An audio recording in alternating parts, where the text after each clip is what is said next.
but you have these two opposing forces within you of one wants to do something, the other one really doesn't want to do it because it's scared of the pain it might cause.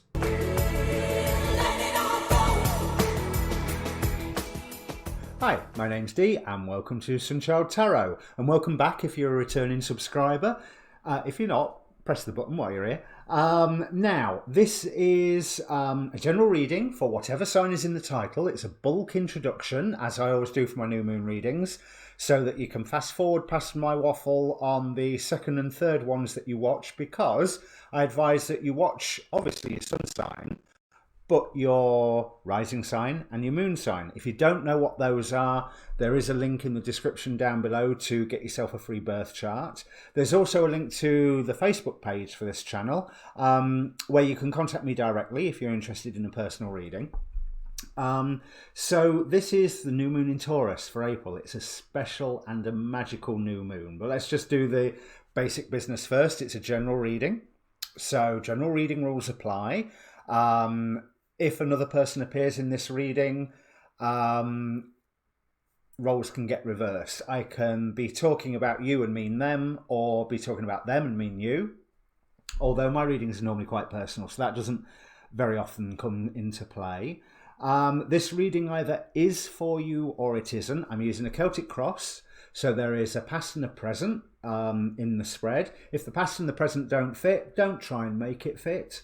If this reading's obviously not for you, have a look at your rising sign, have a look at your moon sign, have a look at some of the other wonderful new moon readers that are out there.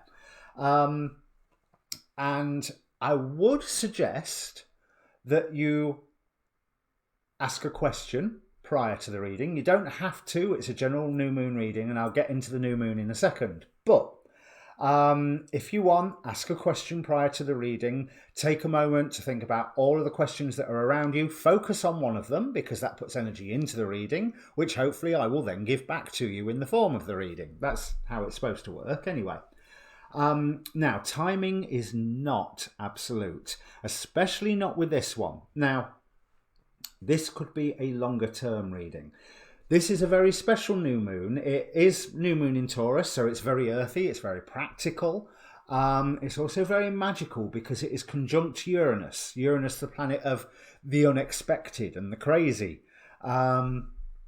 Now, intentions with it being conjunct Uranus, it implies a far larger cycle than just the general 6-month cycle from new moon to full moon in the same sign, or the 1 month cycle from new moon to new moon.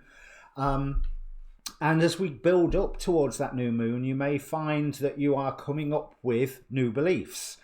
Now, this is a time to make an intention based on those new beliefs. Now, that intention will not necessarily mature in the short term at all. But in the longer term, that intention is something that can direct events for years. However, it is a wonderful, magical new moon, but it's not going to feel that way. The sun is square Saturn, which means everything feels squeezed, trapped, there's stress and there's worry, everything feels unstable. And the fact that Uranus is there does help give that feeling of instability. But by this point, you should be isolating some new beliefs that you have acquired along the journey here. And it's time now to, not even to act on them, to intend about them. To say, not I'm going to do this tomorrow, but because I now believe this, I'm going to do this. Within the next month, within the next year, this is the general direction my life is going, whatever. It's a longer term intention with this moon. So I think I've covered up all the business there. So, as I say, there'll be a timestamp down below. Let me bring up the cards. Okay, Aries, it looks like you're in for a rather interesting time. I feel at the moment that you feel that things around you are moving way too fast, and that you are being called to balance all the time. You're just, whatever it is, you are being called to balance. But you're in a position of trying to find your inner light while in a situation where you're really bored. You know, we have the Hermit here, clarified by the Four of Cups. And what I'm really getting, although it says luxury here, I'm really getting that whole idea of, you know, the Three of Cups, Four of Cups image on the Rider-Waite, where the guy is sat like this and just he's bored with the three cups that are on the floor, and he's not that interested in the cup that the hand of God is offering him either. You do have a fairly stable foundation at the moment, but yeah, so what? You know, it's like you're wanting more, but you know that trying to level up is going to hurt in some way. And there is a war going on within you, because what you have to work with here, we have the Princess of Discs, but opposing you, the Prince of Discs. So it's almost a divine coupling, but they're working against one another. And somebody around you is advising you to bring these two forces within you together, actually bring them in together in some form of sacred marriage or some form of basically stop arguing with yourself. Either move forward or don't. And I would say move forward, but you're worried that it's going to hurt. We have Three of Swords opposing you, Three of Swords in your hopes and fears. Also, Three of Swords in the Goetic cards that jumped out, interestingly. Now, this Three of Swords is embodied by Raum, who causes love between friends and foes. So maybe there is an element of whatever it is that you're facing, a little bit more love in the situation won't harm. So if that love is there, focus on that rather than all the causes of the rows, because unity is being offered to you here. Fair unity is being offered to you here. We have the Two of Cups, clarified by the Adjustment card, number 8 of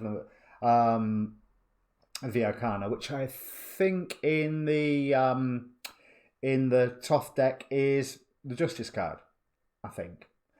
It looks pretty justicey. There's big scales and everything. But that's what I'm feeling, that there's you're balancing everything all the time at the moment, but things are in a dynamic state around you. So yes, you are being called to balance externally, but that's because you are being asked to balance internally. Because you have these, it's not like you haven't got a stable base to work from, but you have these two opposing forces within you of one wants to do something, the other one really doesn't want to do it because it's scared of the pain it might cause. I can't tell you whether to do it or not, but what I can say is make your mind up. Because this is a certain amount of torture that you are putting yourself on that doesn't promise to end soon unless you call an end to it. Certain things have already been stripped away from you, and that was as a result of your own actions, possibly as a result of this internal argument that you've got going on. So yes, you need to cut something out, or you are just purely going to be locked into stress and anxiety. You're locking yourself into this position. You need to move forward. This is quite harsh reading, actually, isn't it? We have on the Oracle cards, on the downside, okay, let's put it that way, the God force that is oppressing you is the Trojan horse with trickery. So somewhere along the lines you're being lied to, or you're lying to yourself. That might be another aspect of it, but somewhere along the lines you're being lied to. And emotions are running very high with this supermoon here. But this is a time of creation, like any full moon, new moon. This is a time of creation. But we also have, from the Angelarium, Estibus, the angel of divination. Now I'm going to read this one out because it was quite interesting. You've called its name, so it has come, but you do not command what is foretold. Estibus can only be an uncertain ally in these mercurial times. Estabus reveals the ever-shifting rhythm of the skies and beckons us to observe the alignment of the signs. Something is seen in the clouds, in the leaves, in the shadows. Something as glorious as fate. You observe something that could not, must not be real. Curiosity is your call of action, a call to action. You are compelled to go. So, if this internal argument that you've got, I don't want to go that way because it'll hurt too much, but I wonder what will happen if I go that way. Go that way already. Or decide to finally not to. But what Estabus suggests is that your path may already be set, which would be you setting it before you came here. Don't forget that. None of this is against your free will. But your path may already be set. You've already set the ball into motion by destroying whatever it is you have recently destroyed by your own actions. But you are on the final stretch. You are on the final stretch with this 9 of Wands here of listening to your intuition, listening to that guidance that is there for you. You are on the precipice of a whole new time of creation. We have, out of the angel cards, the Angel of Freedom. I'm always free to choose love, independence and creativity. So again, there's that creative aspect. And the Guardian Angel of Creativity. Creative energy flows for me the more I choose to express my feelings. So whether that means expressing this internal argument to someone who will help you solve it, or whether it means choosing one side or the other and actually going ahead with it, or definitely putting it to rest. Although I do feel that the putting it to rest is something that will cause the anxiety with this 8 of Swords here and the Queen of Swords. But this is not an easy problem to solve, and it's not just going to go like that. You know, this is going to take time. As I said in the introduction, this whole Uranus conjunct new moon in Taurus, it's a larger cycle. You can decide to go one way or another, or you can decide to be open to one way or another, which is probably a better way of looking at it, and see what happens. Because strangely, the God force that is supporting you is Uranus, Uranus, with remoteness. So that two things there. The planet Uranus is helping. One would assume, you know, Uranus conjunct new moon, that's the case.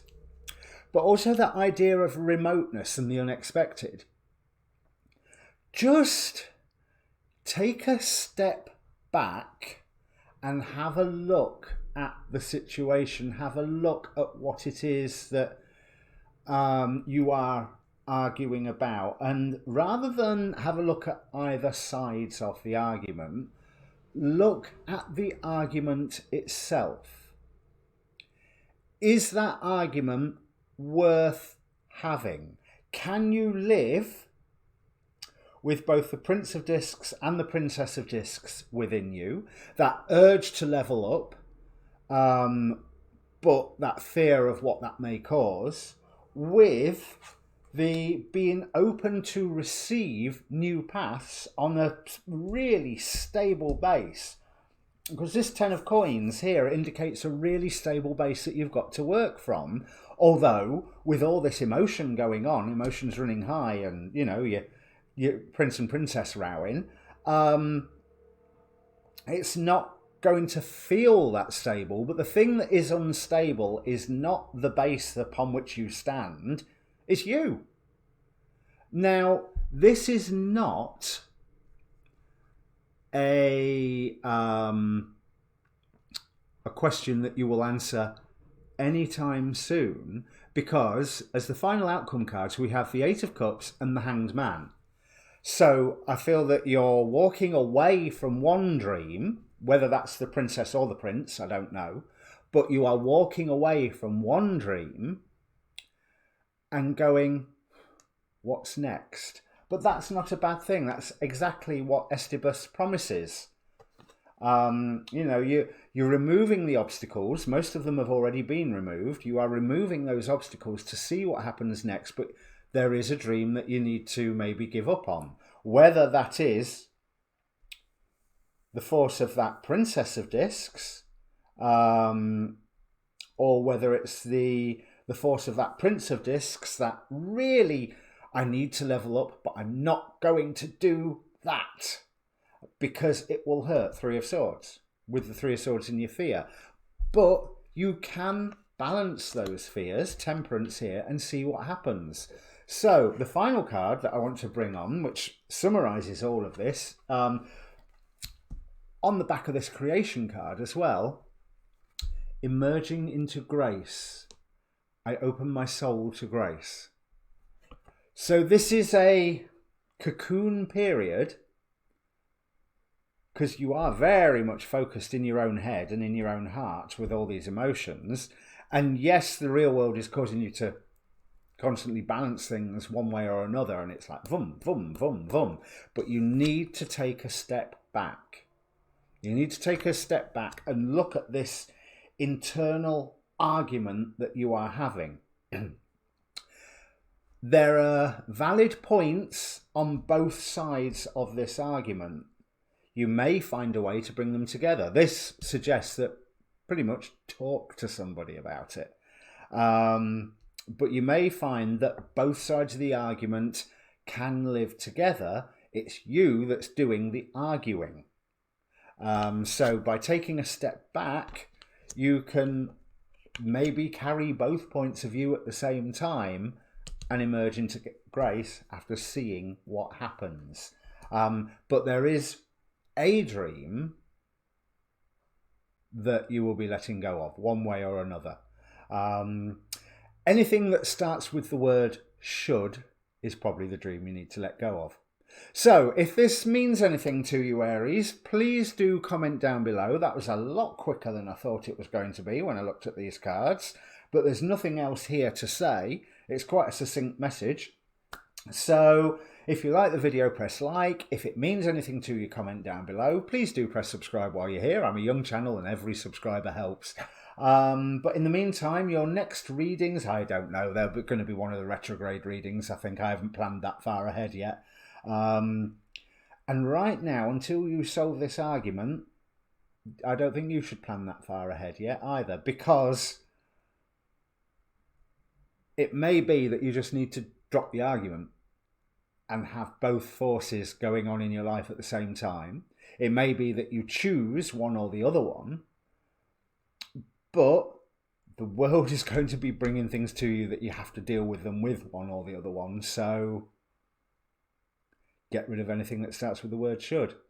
All right, well, I wish that was more positive, Aries, but there you go. That's what I see. I will see you next reading, whatever that may be. Cheers.